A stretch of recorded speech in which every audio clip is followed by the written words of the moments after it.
Olá, pessoal! Bem-vindos à nossa aula de criação literária. A ideia aqui com vocês é caminhar por alguns dos conceitos fundamentais que permeiam a produção de textos ficcionais, certo? Claro que lembrando sempre que em arte não há receita, digamos assim, não há fórmula, manual, porque as nascentes para a criação artística, para a criação literária, são muito subjetivas. São como impressões digitais, cada um tem a sua. Mas aqui o que nós temos são aspectos relacionados às técnicas textuais e que podem nos auxiliar e muito na produção literária. E é exatamente sobre isso que nós vamos conversar hoje aqui. Podemos então começar por tentar capturar algum sentido na definição de literatura. Como Lewis Carroll, o autor de Alice no País das Maravilhas, nós vamos começar pelo começo, que é o que ele propõe lá no Alice no País das Maravilhas. Então, vamos a algumas definições. Para o argentino Ernesto Sábato, a literatura, ela não é mero passatempo, mas uma das formas mais ricas de examinar a condição humana. Para o francês Roland Barthes, que é um dos meus maiores referenciais teóricos na literatura, Barthes estende essa compreensão para as estruturas da sociedade. E ele acredita na literatura como ele radicaliza, ele acredita na literatura como a única possibilidade para a língua escapar das tramas do poder e cuja liberdade, diz ele, está na possibilidade de deslocamento que a sua arte exerce sobre a linguagem, num discurso não mais epistemológico, mas dramático. Então ele entende a literatura fugindo dessa questão epistemológica e entrando na questão dramática, que nós vamos falar sobre Aristóteles, sobre as definições mais antigas. E em seu livro Aula, Barthes nos diz: a literatura faz girar saberes, ela não fixa, não fetichiza nenhum desses saberes, ela lhe dá um lugar indireto. E esse indireto é precioso. Por um lado, permite designar saberes possíveis, insuspeitados, irrealizados, diz Barthes. A literatura trabalha nos interstícios da ciência. Ela está sempre, de alguma forma, atrasada ou adiantada com relação à ciência. Semelhante ao que ele faz uma comparação à pedra de Bolonha, que irradia de noite o que aprovisionou de luz durante o dia, e por esse fulgor indireto, olha como ele faz uma leitura quase lírica, uma situação quase lírica para definir literatura, e por esse fulgor, por essa luz que essa pedra de Bolonha captou e armazenou, esse fulgor indireto, ela ilumina o novo dia que chega. Olha que cena maravilhosa. Para Barthes, a ciência é grosseira, a vida é sutil, e é para corrigir essa distância entre a ciência, entre a sutileza da vida, que a literatura nos importa, diz ele. Por outro lado, o saber que a literatura mobiliza nunca é inteiro nem derradeiro. A literatura não diz, e esse é o tipo de assertiva, é o tipo de definição muito própria dos estruturalistas. A literatura, ela não diz que sabe alguma coisa, ela não faz esse tipo de afirmação, mas ela sabe de alguma coisa, ou melhor, ela sabe algo das coisas e sabe muito sobre os homens. Essa é a leitura uma das leituras e uma das definições que Roland Barthes faz em relação à literatura, ao literário. Para Afrânio Coutinho, no seu livro Notas de Teoria Literária, Afrânio Coutinho é um nome importante na literatura, nas disciplinas de teoria literária, A literatura de imaginação, a literatura de ficção ou de criação é a interpretação da vida por um artista por meio da palavra. Essa é a definição mais básica de Afrânio Coutinho. E no caso da ficção, romance, conto, novela, essa interpretação é expressa por uma história que incorpora essa referida interpretação. Então, ele faz uma leitura da literatura muito nos parâmetros da literatura narrativa. A essência da ficção, para o Afrânio Coutinho, é, portanto, independente da forma. A narrativa e a forma são a sua espinha dorsal, correspondendo à propensão humana de contar e ouvir histórias pela oralidade. Mas, de acordo com a teoria literária, nem todas as histórias podem ser consideradas obras de arte. Para que tenha valor artístico, a ficção pede algumas técnicas de arranjo e de apresentação, de acordo com Afrânio Coutinho, que comunicarão a narrativa, forma, estrutura e unidade de efeito. São parâmetros de avaliação, de aproximação em relação ao que é literário ou não. Essa é uma questão bem controversa na literatura, nas artes em geral, porque é como se fossem estatutos, pretensos estatutos autoritários para definição, para enquadramento, mas assim, em termos de estudo, de teoria literária, são necessários esses enquadramentos para que se possa fazer uma aproximação epistemológica, inclusive, do objeto a ser estudado, né?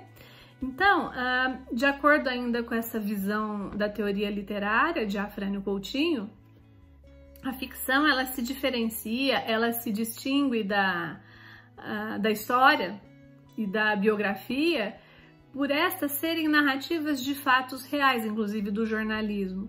A ficção, ela é produto da imaginação criadora, embora, como toda a arte, suas raízes possam mergulhar na experiência humana e, inclusive, dentro desses parâmetros que nós temos de autoficção, né, de situações que são vivenciadas, que são reais, mas depois ficcionalizadas. Mas o que distingue das outras formas de narrativa é que a ficção, é uma transfiguração ou uma transmutação da realidade feita vamos dizer assim, pelo espírito do artista, este imprevisível e inesgotável laboratório. Então, a ficção, ela não pretende fornecer um simples retrato da realidade, mas antes criar uma imagem da realidade, uma reinterpretação, uma revisão. Diz ele, é o espetáculo da vida através do olhar interpretativo do artista. É a interpretação artística da realidade, a literatura de ficção, a narrativa de ficção. O vocábulo, para a gente ir para uma seara mais da origem, né, do termo, o vocábulo ficção, ele vem do latim fictionem, que por sua vez, me desculpem, eu não sei pronunciar latim, mas que por sua vez derivou-se de fingere e significa ato ou efeito de fingir, imaginar, simular. Encerra, portanto, essa definição, né, a ficção, o próprio núcleo do conceito de literatura. Literatura é ficção. E nesse caso, qualquer obra literária, seja conto, romance, novela, soneto, ode, comédia, tragédia, constitui a expressão dos conteúdos de ficção. Entretanto, nós empregamos costumeira e restritivamente o termo ficção para designar a prosa literária, por exemplo. Isto é a prosa da ficção. e condenados a uma existência que nunca está à altura dos nossos sonhos, tivemos de inventar um subterfúgio para escapar do nosso confinamento, que é a ficção. Enfim, a literatura é uma das formas mais ricas de examinarmos a condição humana.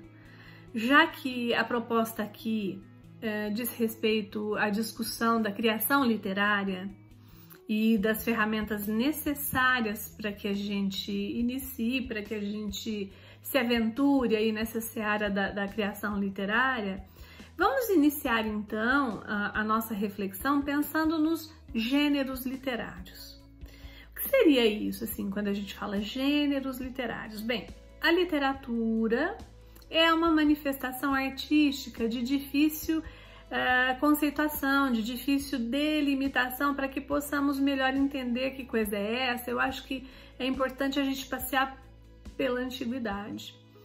Já lá na Grécia, o filósofo Aristóteles, em sua Ars Poética, e Platão, em A República, eles questionaram aquilo que representaria o literário. Né? O que será? O que representa esse fazer, esse literário? E o modo como essa representação seria produzida. Isso já era questionamento aristotélico, platônico. Então, dessa forma, esses filósofos, eles definiram isso, foram eles que definiram isso a que chamamos de gêneros literários, para uma questão realmente de compreensão, de enquadramento. E, assim, foram por eles definidos três gêneros literários principais: o lírico, o épico ou narrativo e o dramático. Essas três classificações básicas, elas abrangem inúmeras categorias menores, que normalmente são denominadas de subgêneros. Então, assim, segundo esses autores, Platão, Aristóteles, esses três gêneros, o lírico, o épico e o dramático, eles corresponderiam, em termos gerais, às faculdades psíquicas da antiga tripartição da alma humana a partir de Platão, né? Seria o sentimento, o pensamento e a vontade. E por que a gente precisa refletir o gênero literário quando a gente se coloca num projeto de escrita, né? Quando a gente vai escrever, vai fazer literatura, não vai fazer relatos jornalísticos ou reais, né? Ou históricos. Por que a gente precisa definir o gênero literário quando a gente vai escrever? Primeiro, porque é uma nomeação, né? Ao darmos o nome ao que estamos fazendo, englobamos a definição e as características do que estamos falando para uma mínima compreensão externa, inclusive para uma organização, digamos assim. A cognição, e aí entra aqui a psicóloga falando, ela seguia por modelos e padrões. A cognição entendendo os processos de memória, de processamento, os processos de inteligência, né? Então, a cognição, ela seguia por modelos e padrões. O nosso leitor, ele sempre buscará um enquadramento para sua percepção e compreensão. Sempre, esse é um processo cognitivo. Sempre que você se defronta, né, se coloca diante de uma nova informação, você encontra, cognitivamente busca registro interno para compreensão disso, busca lá algum padrão pronto ou precisa criar um novo padrão, né? E segundo, porque cada gênero tem a sua especificidade a partir da qual se molda o estilo. Portanto, é um enquadramento, tá? Essa questão de gênero literário é sim um enquadramento e um aspecto, digamos, formal. Não que a arte tenha que se enquadrar para ser válida, não é isso que eu estou dizendo, né? Isso seria uma grande, digamos assim, uma grande caretice pensar nisso. A Apenas que para ser admitida, por exemplo, né, em algum processo de validação, inclusive até editorial, para vias de publicação, sei lá, a classificação geralmente é necessária. Quem vai ler quer saber do que é isso que eu vou ler. Precisa de uma sinopse, precisa de uma mínima parametrização. Né? Então, os gêneros literários, eles reúnem um conjunto de obras que apresentam características análogas, ou seja, parecidas de forma e conteúdo, por exemplo. Então, assim, essa classificação, ela pode ser feita de acordo com critérios semânticos, sintáticos, fonológicos, formais, contextuais, entre outros. Vale salientar também que, atualmente, textos literários, eles são organizados em 3 gêneros, né? Nesses 3 gêneros, lá a partir dessas definições aristotélica e platônica, né? O narrativo, o lírico e o dramático. E todas as modalidades literárias, elas são influenciadas pelos personagens, pelo espaço e pelo tempo. Todos os gêneros, eles podem ser não ficcionais ou ficcionais. Os não ficcionais vão se basear, obviamente, na realidade. E os ficcionais inventam um mundo, muitas vezes a partir da realidade, onde os acontecimentos ocorrem coerentemente, né, pretende-se alguma coerência com o que se passa no enredo da história. Mas fato é que não existe empiricamente uma forma pura ou absoluta. Escolhe-se uma forma, um gênero, e dentro desse gênero, dentro dessa forma, é possível trabalhar com o pincel de outros gêneros, né? Não são estruturas rígidas. E esse é o caso da prosa poética, por exemplo, que mistura gêneros narrativo e lírico numa só obra, numa só feitura. E, digamos assim, e o mais bonito nisso tudo é que a arte, ela é irmã da liberdade, assim, ela se ombreia com a liberdade. Na arte a gente pode quase tudo, a gente pode misturar gêneros, embaralhá-los. Então, o que eu proponho aqui pra gente, em termos assim do início de escrita, que você escolha um gênero literário, é um guia, né? É uma estrada que você vai escolher, mas nada dentro de uma rigidez absoluta que tem que conter esses ou aqueles. Essa parametrização, ela vai ser útil para os avaliadores e para os leitores, dependendo do tipo de leitura, para a teoria literária. Então, assim, os gêneros literários são a estrada, são a via que você vai escolher.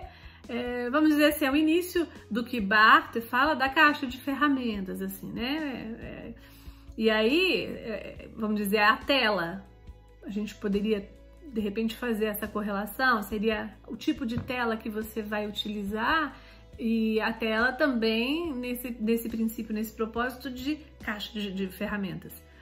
Então, vamos agora para as descrições dos gêneros e das submodalidades narrativas. Gênero épico ou narrativo, né? No gênero épico, esses são conceitos lá de literatura que a gente aprende no ensino médio, mas são úteis para quem vai trabalhar com literatura, para quem vai se colocar nessa estrada aí. Então vamos rememorar isso. O estilo épico ou narrativo, nesse gênero, há a presença de um narrador, necessariamente responsável por contar uma história na qual as personagens atuam em um determinado tempo e espaço. Pertence a esse gênero as seguintes modalidades: fábula, epopeia, novela, conto, crônica, ensaio, romance, né? São narrativas. No gênero lírico, os textos do gênero lírico, eles expressam mais, embora isso não esteja excluído do gênero épico narrativo, mas o lírico ele é mais expresso, ele expressa mais emoções, sentimentos, eles são permeados pela função poética da linguagem.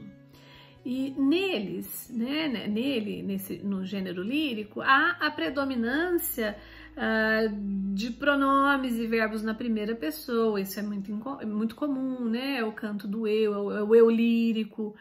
E além da exploração da musicalidade das palavras, das rimas. Então, entre as principais estruturas utilizadas para a composição de poemas dentro do gênero que a gente está discutindo, que é o lírico, estão elegia, a ode, o soneto, né, a écloga. Então, assim, são elementos que eu estou colocando aqui para quem se interessar, pesquisar, estudar mais a fundo, entender. A gente precisa saber o que a gente está fazendo. Embora eu gosto muito, a gente vai falar disso adiante, muito dos dadaístas, dos surrealistas, que partem quase que do acaso ou de figuras do inconsciente ou de onirismos para suas criações, sem planejamento. Eu sou uma escritora que não planeja muito, eu vou escrevendo ao sabor da pena. Eu sei mais ou menos o que eu quero, mas a escrita me leva, é uma escrita, sim, do inconsciente. Então, embora eu considere isso muito legal, muito interessante, mas eu penso... Uma vez eu vi uma definição de um artista plástico que ele chegou à sofisticação de oferecer, de vender uma tela com um redondo, um círculo preto, uma tela branca e um círculo, né? O máximo do minimalismo, assim, da simplificação. E eu tô tentando lembrar o nome, mas não me ocorre aqui agora o nome desse autor, desse pintor. E aí, o repórter perguntou a ele, mas assim, como é que você chegou a isso? Ou é só isso? Né? Você só percorreu isso? Uma tela em branco e um círculo? Ele disse, não, eu percorri todo o classicismo, todo o figurativo, eu precisei fazer até uma romantização, né, em relação à criação, nessa assertiva, para chegar à sofisticação do minimalismo.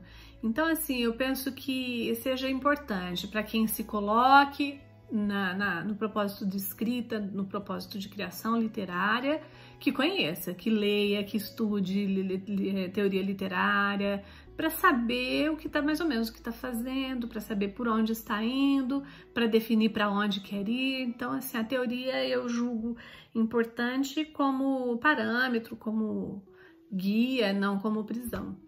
Então, assim, o outro gênero seria o gênero dramático, que, de acordo com a definição de Aristóteles, lá no Arte Poética, no Ars Poética, os textos dramáticos, eles são próprios para representação e apreendem a obra literária em verso ou em prosa, que sejam passíveis de encenação teatral, né? De dramaturgia. E a voz narrativa, nesse contexto, ela está entregue às personagens, atores que contam uma história por meio de diálogos ou de monólogos.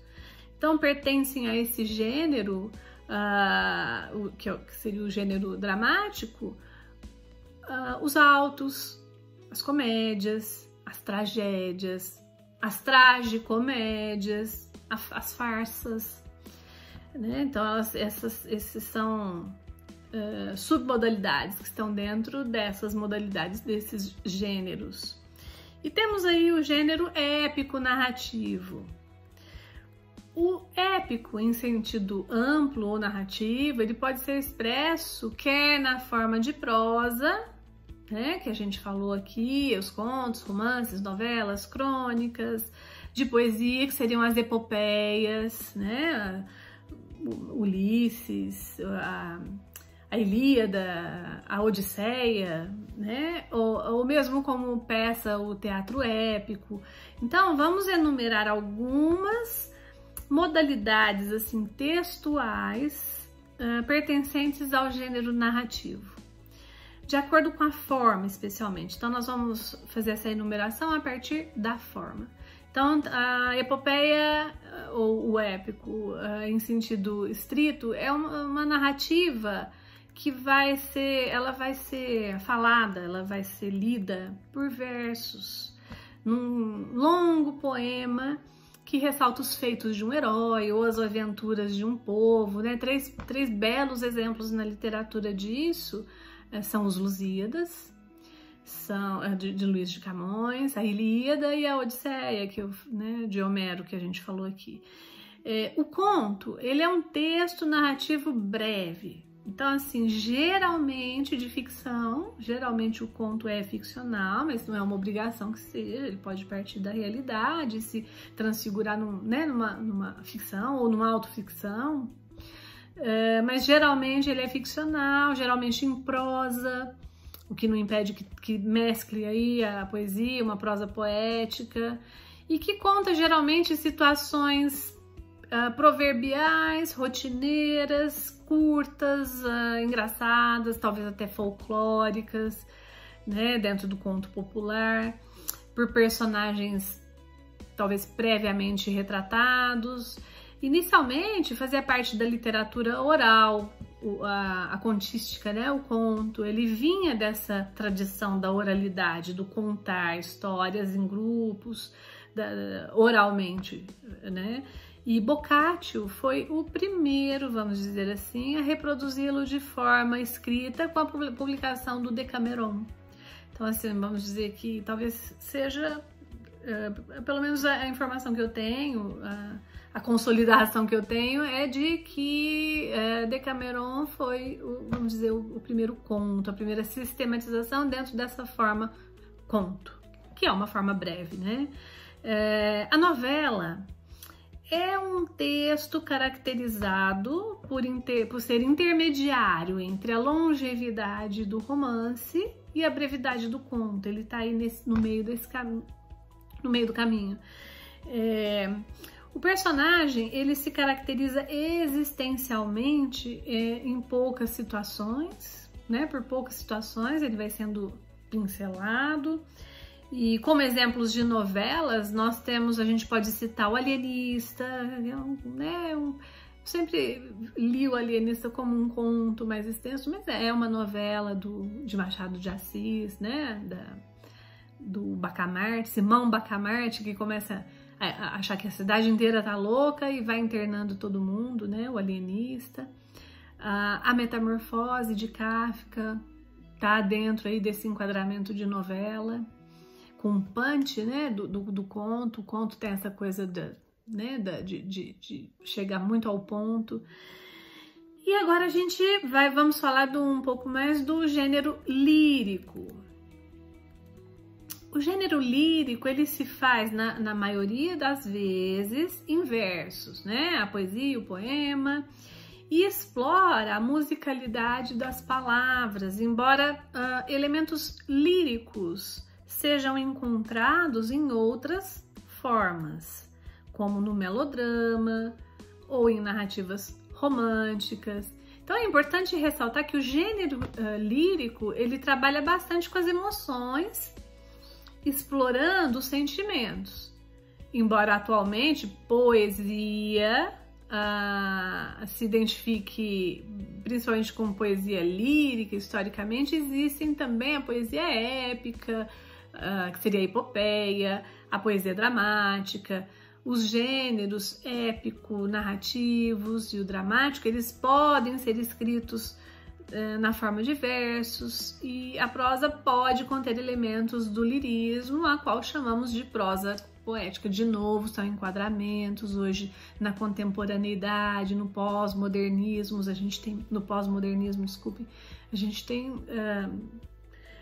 a gente mistura tudo, né? Não existem formas rígidas, formas fixas, né? Não dá pra gente fechar. Então, assim, eu tô fazendo aqui linhas gerais, um enquadramento geral a partir da teoria, a partir do classicismo, mas, assim, em termos de criação, a gente tem a liberdade para misturar gêneros, submodalidades, modalidades e ser genial. O gênero dramático, em geral, ele é composto por textos que foram escritos para serem encenados na forma de peça de teatro ou como roteiro para cinema, filme ou televisão, né, na teledramaturgia. E para o texto dramático se tornar uma peça, ele precisa primeiro ser transformado em roteiro, ele necessariamente precisa de uma roteirização, né? E depois ele é transposto para o palco. É claro que elementos dramáticos podem ser encontrados em todas as outras formas narrativas, mesmo na poética, na poesia dramática, nas narrativas dramáticas. Então, assim, é muito difícil a gente ter uma definição de texto dramático que o diferencie dos demais ipsis literis, né, dos demais gêneros textuais, já que existe uma tendência atual muito grande em teatralizar qualquer tipo de texto, né? Qualquer narrativa, eu diria.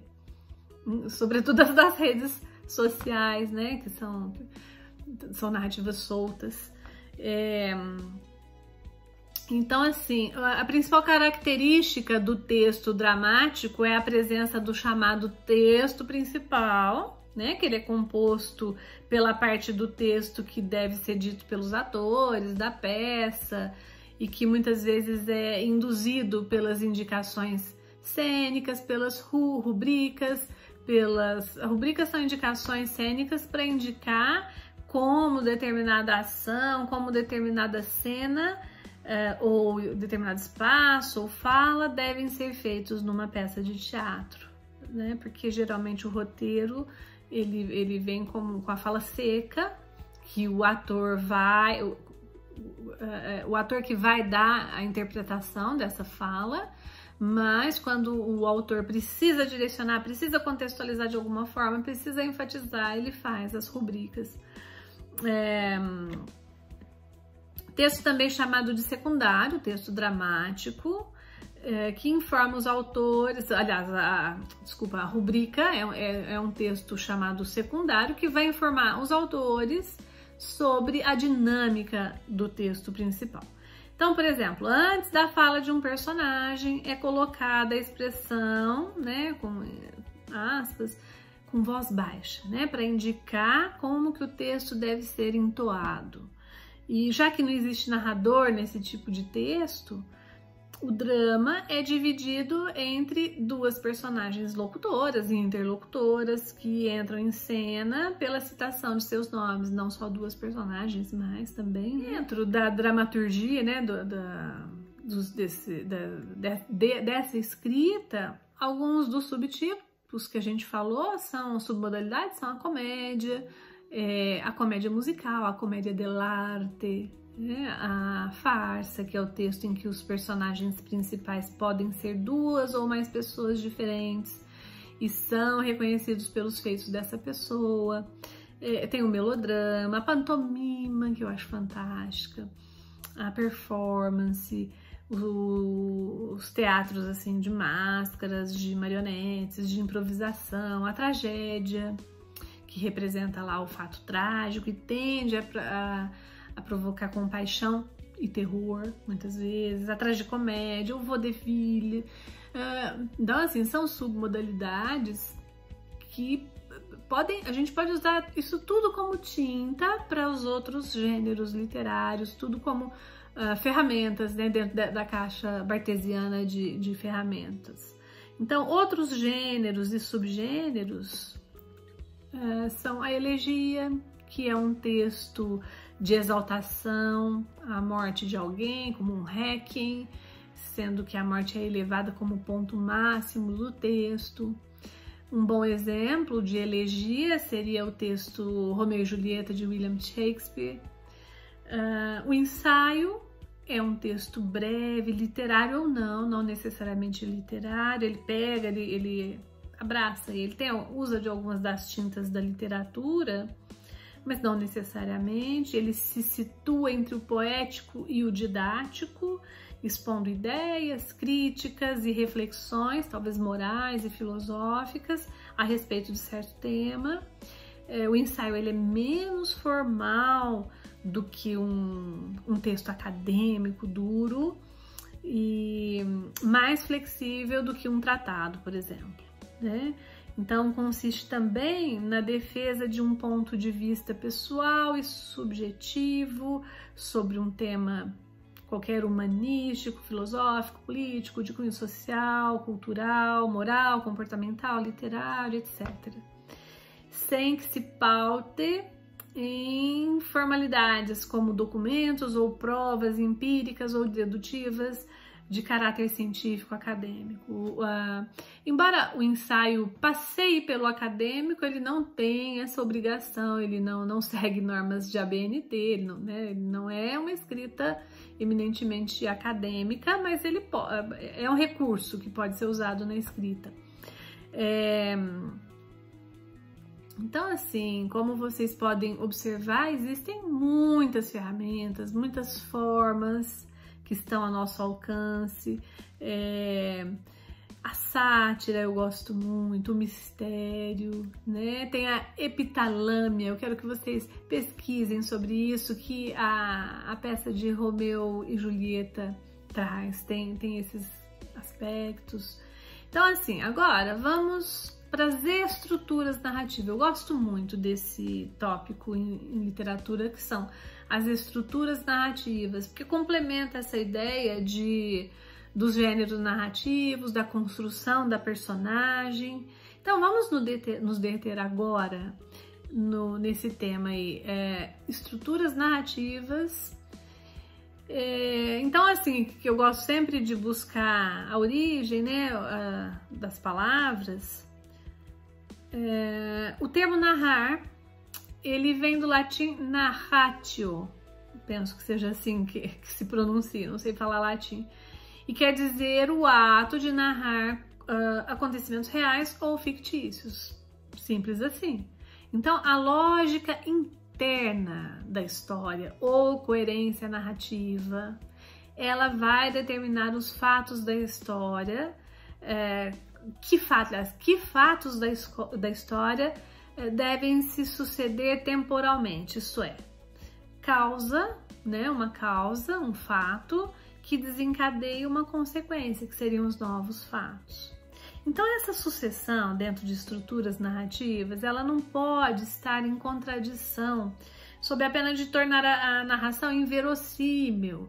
Por exemplo, nas farsas, nas comédias, essa inverossimilhança, ela pode até ser utilizada como ferramenta, né? Como um fator externo, assim, não externo, mas um fator que o leitor ou o espectador, ele observa esse movimento. Então, tem uma causalidade aí, né? Mas, no geral, quando a gente fala em estrutura narrativa, a gente vai falar que a narração precisa ser verossímil, né?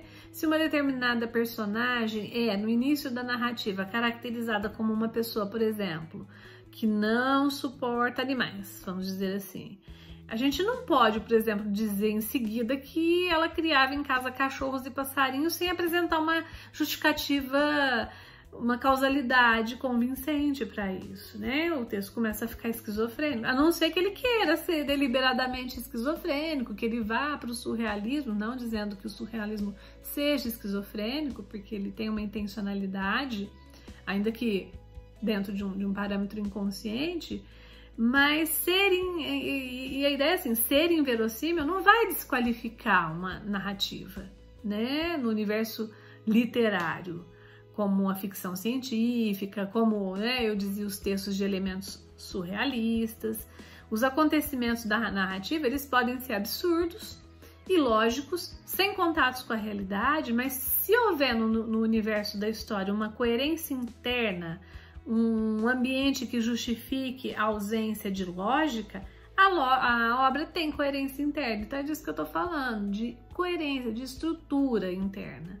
Você pode estar falando os maiores absurdos, mas o leitor, ele segue, tem uma coerência interna ali dentro dos maiores absurdos, né? Então, isso vai trazer essa verossimilhança interna, né? Estrutural.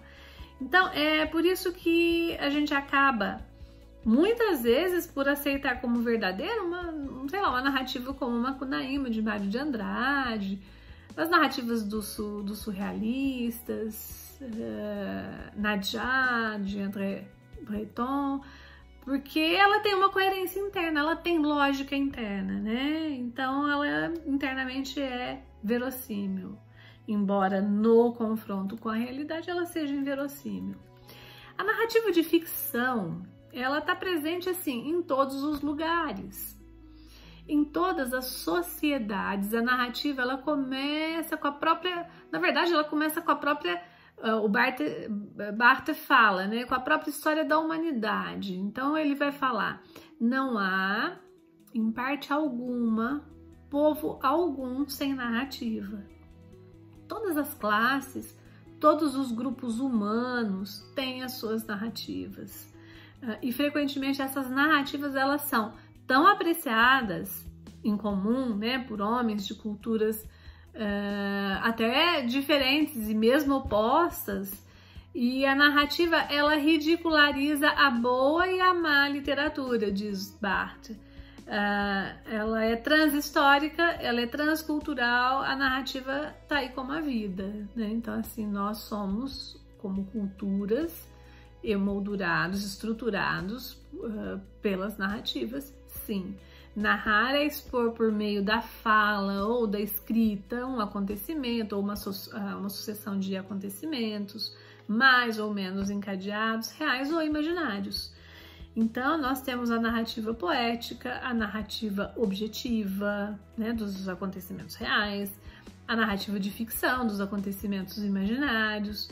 No caso da narrativa de ficção, nós usamos o termo narração como designativo da prosa de ficção. E nesse caso, a narração, ela é uma invenção, uma criação humana. E como tal, ela exige arte, ela pede técnica, pede imaginação.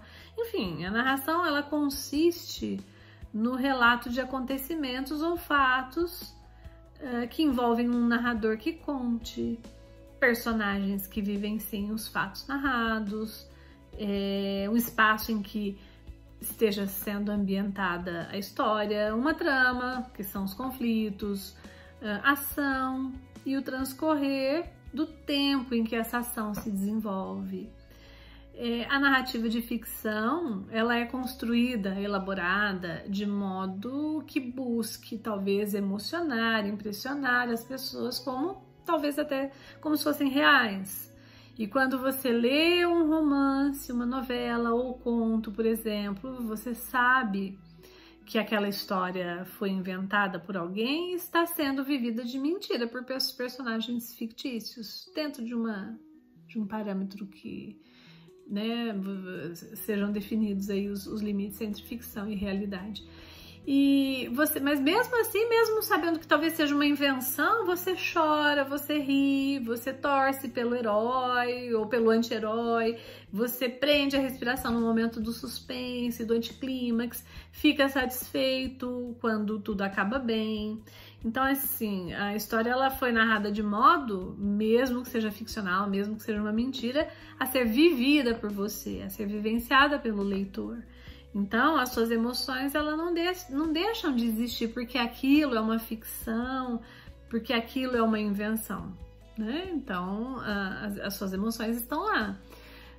No mundo da ficção, a realidade interna ela é mais ampla do que a realidade externa, do que a realidade concreta, digamos assim, né? Que conhecemos, isso que a gente conhece como realidade. Por meio da ficção, através da ficção, a gente pode, por exemplo, nos transportar para um mundo futuro, no qual certas situações que hoje podem nos parecer absurdas são perfeitamente factíveis, aceitas como verdadeiras, né? A ficção científica faz muito isso. Os contos de fábula,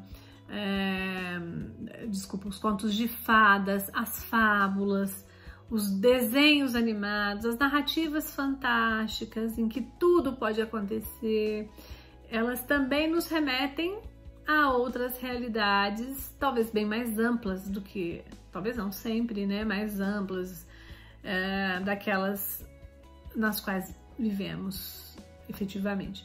E nesses casos, os textos narrativos, eles apresentam uma lógica interna que acabamos aceitando como verdade, né? É o que alguns teóricos chamam de suspensão voluntária da descrença. Para exemplificar essa suspensão, eu vou dar 2 exemplos aqui, né? Em que a descrença fica suspensa, assim, você lê aquilo como se fosse real. Em A Metamorfose, de Franz Kafka, em que é um livro que esse escritor tcheco inicia a narrativa com o personagem Gregor Samsa transformado em inseto, né? Numa enorme barata, que no livro é a metáfora da condição humana num mundo adverso, desumano. Então, a célebre entrada dessa narrativa, né? Certa manhã, ao despertar de sonhos intranquilos, Gregor Samsa viu-se em uma cama metamorfoseado num inseto monstruoso. Estava deitado sobre suas costas duras como couraça e, ao erguer um pouco sua cabeça, viu o seu ventre marrom abaulado, dividido em saliências arqueadas. Então, assim, você lê isso, né, um ser humano transformado numa imensa barata, inclusive com um rigor narrativo, assim, uma sofisticação descritiva, digamos assim, e você entra como se aquilo fosse real. Você vai entrando nessa ficção, nessa história, leitor, como se aquilo fosse fato realmente, né? Machado de Assis, por exemplo, o outro exemplo que eu vou dar, em Memórias Póstumas de Brás Cubas, ele dá voz a um defunto, né? A um homem que morreu e que narra logo no primeiro capítulo a sua morte, o seu óbito. Então, assim, diz Brás Cubas: há algum tempo hesitei se deveria começar estas memórias pelo princípio ou pelo fim. Isto é, se poria em primeiro lugar o meu nascimento ou a minha morte. Suposto o uso vulgar começar pelo nascimento, 2 considerações me levam a adotar diferente método. A primeira é que não sou propriamente um autor defunto, mas um defunto autor genial. Machado de Assis é o grande escritor da língua portuguesa, da língua portuguesa no Brasil. Para o leitor prosseguir na leitura dessas narrativas, é necessário que ele suspenda temporária e voluntariamente a sua descrença e aceite como um fato da realidade uma personagem transformada num inseto horroroso, monstruoso, ou um defunto que de repente resolve contar as suas memórias. Então, toda narrativa de ficção transmite uma determinada visão da vida, e por essa razão que as narrativas de ficção, elas nos tocam tão de perto, né? Então, vamos entrar agora, rapidamente, na personagem dentro da narrativa. O termo personagem, que vem do latim também persona, cujo significado é máscara, a máscara do ator de teatro. Em português pode ser o personagem ou a personagem, este último talvez por causa da origem do termo latim, persona. E no masculino há quem diga ser devido à ausência, eu gosto dessas curiosidades linguísticas, assim, a ausência de mulheres no teatro antigo, então por isso que se designava o personagem, porque todos eram masculinos, né? Não sei. Então, as personagens, elas são arquitetadas pela fantasia do prosador, ou são personagens da realidade que ele vai pintar, ele vai desenhar, ele vai dar uma delineação, né? E tem por função simular pessoas, comportamentos, sentimentos reais, e por isso elas são construídas à imagem e semelhança de seres humanos, em geral, depende, né? Teve a barata do Kafka, mas tinha também, tem toda uma delineação do humano, é uma metáfora do humano, né, animalizado. E se bem construídas, nelas teremos a impressão de pessoas vivendo situações e dilemas semelhantes aos nossos. E aí a questão da identificação, que é fundamental para que a gente continue na leitura do livro, para que a gente entre nessa ficção, né? A personagem, ela só existe na história se dela participa, ou seja, se age, se fala. Existem personagens espectrais, digamos assim. Eles não falam nada, existem, não é exatamente um livro de ficção, mas a Mulher Calada, de Janet Malcolm, que é a biografia de Sylvia Plath. A Mulher Calada, ela não tem voz, é muito interessante, porque todos falaram por ela no pós-morte, é muito interessante. Então, não necessariamente o personagem precisa ter uma voz, mas ele pode ter uma voz espectral, ele paira por ali, né? E se uma determinada personagem é apenas mencionada na história por outras personagens, mas não participa direta ou indiretamente das ações, talvez dentro desses parâmetros mais clássicos ela não seja considerada personagem, mas hoje sim, as funções das personagens dentro desses parâmetros aí seriam o protagonista, né, do grego protagonistes, que é a personagem principal em torno da qual se constrói toda a trama. O protagonista ou a protagonista podem ser caracterizados como heróis ou anti-heróis. Em nossa literatura é muito frequente o anti-herói como protagonista, que eu já citei Macunaíma, um exemplo de anti-herói, sem nenhum caráter, né, digamos assim. Tem o antagonista, do grego antagonistes, que é a personagem que cria o clima de tensão, opondo-se ao protagonista. E ao construir uma narrativa, o escritor, o autor, ele nunca deve desprezar o antagonista, né? O sucesso de uma narrativa, ele tá ligado diretamente à caracterização desse personagem e à construção das situações de conflito, que o digam as narrativas, as novelas de televisão, né? Então, protagonista e antagonista, eles são caracterizados na linguagem popular como o tal do mocinho e bandido, né? Em outros termos, herói e vilão. E existem as personagens secundárias, figurantes, que seriam personagens sem grande importância na narrativa, mas elas delineiam, elas dão alinhavo para a narrativa. E desempenham geralmente, muitas vezes, papéis decisivos. Os figurantes, eles não têm qualquer participação direta no desenrolar da ação, cabendo-lhes ajudar a compor esse ambiente, mas isso não é regra, né? A gente pode, eu escrevi um livro, Começa em Mar, um romance, que tinha uma personagem secundária, e ao longo da escrita ela foi tomando vulto até se tornar uma personagem dentro do quadro de protagonismo. Então, né, isso não é uma regra rígida, fixa.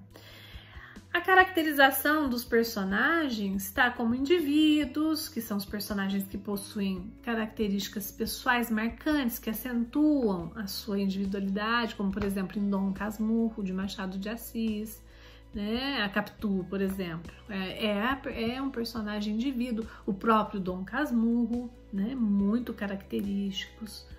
Existem os personagens caricaturais, as caricaturas, né? Que são as tipificações, personagens cujos traços de personalidade ou padrões de comportamento, digamos assim, são propositalmente acentuados, né? São, às vezes até beiram o ridículo, em função do cômico, da sátira, da estereotipia, né? Em geral são estereotipados, são personagens muito comuns, principalmente em novelas de televisão, né? Esses personagens estereotipados.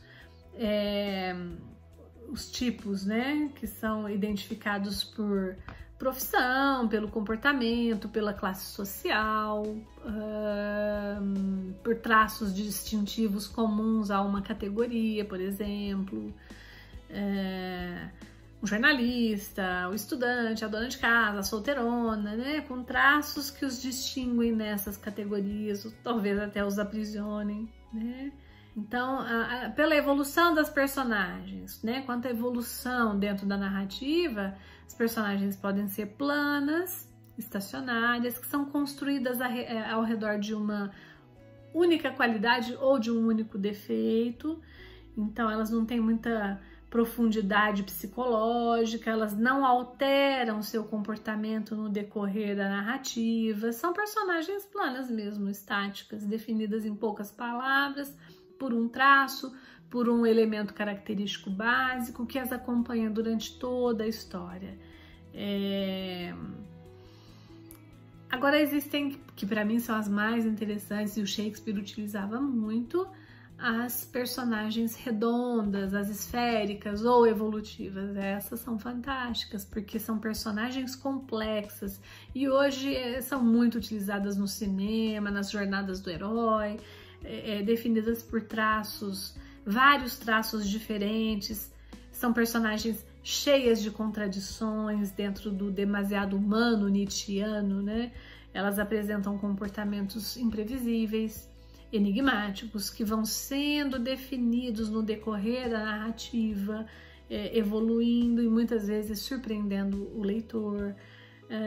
Ora são covardes, ora são corajosas, ora possuem virtudes, defeitos, enfim, elas até têm uma tipificação que a princípio você desvenda, mas de repente ela dá uma reviravolta e mostra uma outra faceta, expressando a questão da natureza humana, né? São as personagens que mais expressam isso. Então, no meu entender, nas minhas narrativas, nos meus romances, na minha contística, são os personagens que eu mais trabalho e que mais me atraem. É isso por hoje. Gostei muito de estar aqui com vocês, discutindo aspectos da construção literária, da criação literária, dos caminhos da narrativa, buscando aí alguns referenciais teóricos para isso. Espero que isso tenha sido um começo. Essa é uma contrapartida de um projeto de fomento cultural do qual eu participei pela FEAC, Prefeitura de Franca, Lei Aldir Blanc, de emergência cultural. Espero que possamos produzir novas videoaulas, que possamos nos encontrar mais vezes. Meus perfis nas redes sociais estão abertos para comentários, para discussões, me chamem. E foi um prazer imenso estar aqui com vocês. Até mais.